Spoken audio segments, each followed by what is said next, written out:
Welcome back to Brayla's channel. Sa mga naghihintay po ng kanilang 4-piece cash grant payout. Good news dahil naglabas muli ang Land Bank ng kanilang cash grant para sa lahat ng kwalipikadong beneficiaries ng 4-piece. Kung sino ang makakatanggap ay yan po ang ating aalamin.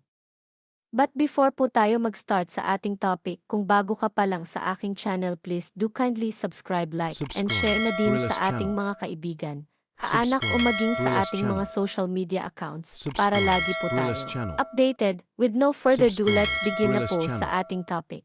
Subscribe. Breaking news. Bagong schedule ng 4-piece cash grant payout updates as of September 6 of year 2024. Sino-sino ang makakatanggap?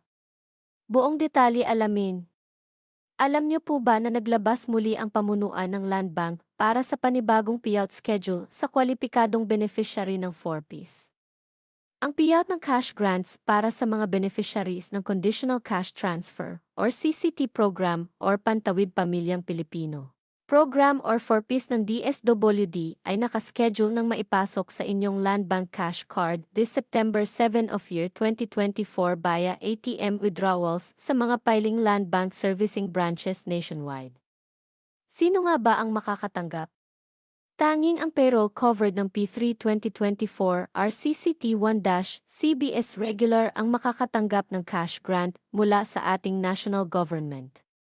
Kabilang po sa makakatanggap ang Region 4A ang Calabarzon Region, Region 5 o ang Bicol Region, Region 6 o ang Western Visayas Region, ang Mimaropa Region.